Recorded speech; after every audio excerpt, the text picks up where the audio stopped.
Offshore leaks have revealed time and time again that politically exposed persons use secrecy jurisdictions to hide their wealth, launder their wealth, and reinvest that wealth back into the global economy.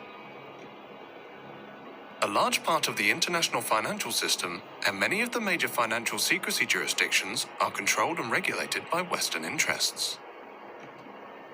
Imran Khan frequently spoke out against money laundering and offshore financial centers. His government challenged Western institutions and governments to return and reveal dirty money and undeclared assets of Pakistani origin, pursued an independent foreign policy, and angered the US by refusing to host CIA sites on Pakistani soil.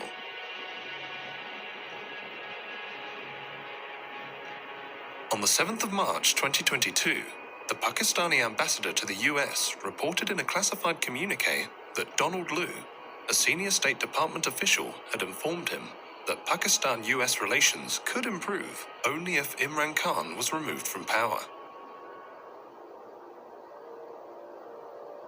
Khan actually accused the US of being behind a conspiracy to get him ousted from power. The Prime Minister of Pakistan accused the US of working with the opposition to remove him from power. There is absolutely no truth to that allegation. We are not going to let propaganda, misinformation, and disinformation, lies, get in the way of any bilateral relationship we have, including with the bilateral relationship we have with Pakistan. Prime Minister Imran Khan has been ousted from power. Lawmakers elected the opposition leader Shahbaz Sharif as the country's new prime minister. A new dawn has started. A new day is coming. Allah has answered the prayers of millions. When Shahbaz Sharif, the brother of Nawaz Sharif, was appointed Prime Minister on Monday the 11th of April, the Guardian newspaper wrote, "He is known as a diligent administrator with such a great love of poetry that he often opens official meetings with recitals of famous revolutionary Urdu poets. His first words to Parliament were, 'One must set himself free from all bounds of desires.'" Imran Khan claimed he had been removed by a foreign-backed conspiracy. The US Embassy was calling members of my party, backbenchers who were not happy, and they were the first ones who then jumped ship. And they were the ones who then offered $1 million each to buy my other members of parliament who actually jumped ship later on. And then Donald Lu's conversation with the ambassador, the next day the no confidence motion is tabled in the assembly. What do you think? You have made some significant allegations there. When it's not will allegation. you show we me have hard this evidence? Why would I want to blame the US if I did not have hard evidence? This was an official message with note takers given to our ambassador. Message received by me, by our president, given to the Chief Justice of Pakistan. This is real. Not only was a democratically elected government removed through the conspiracy, we have been replaced by a bunch of criminals.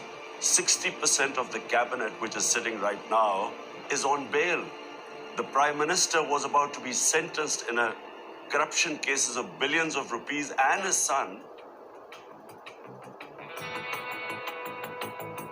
The Sharif Doctrine is that you buy different people in all the important positions of power, whether it's in the media, you have your sympathetic journalists who continue to argue for you that the country can only be saved by the wisdom of the Sharif family.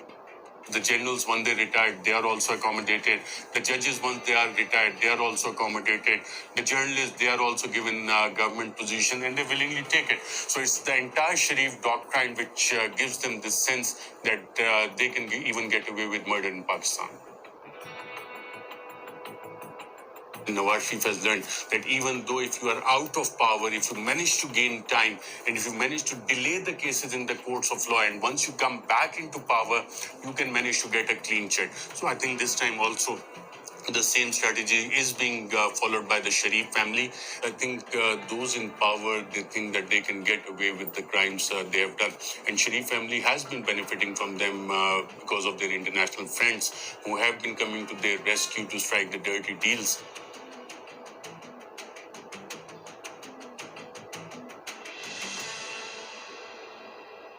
Someone once said that to accumulate wealth beyond one's wildest dreams, one must be close to the individuals who make the rules and who enforce those rules. When Shahbaz Sharif's coalition government was appointed, one of its first actions was to pass an amendment to restrict the power of the National Accountability Bureau, which had been in charge of investigating white-collar crime by public office holders. The amendment, which was passed in June 2022, was to take effect retrospectively. The amendment stipulated that the courts had to decide on the outcome of a case within 1 year, and stated that if sufficient evidence was not provided at the time of the arrest, the arresting officer could face 5 years in jail for the filing of a false reference. The 47-year-old chief investigator who presided over the investigation against Shahbaz Sharif and his family in the Ramzan sugar mills case died of a heart attack on the 9th of May 2022. Another investigator on the same case suffered a heart attack and remains in critical condition. Malik Massoud, through whose accounts prosecutors alleged 3.7 billion Pakistani rupees were laundered to various Sharif family members, had been cooperating with investigators when he too suffered a heart attack and died on the 7th of June 2022. The 49-year-old had been a tea-boy at the Ramzan sugar mills, where he drew a salary of approximately $300 per annum for his work at the Sharif family-owned enterprise. To the Wealth Report, London is the wealth capital of the world, beating New York to the top spot.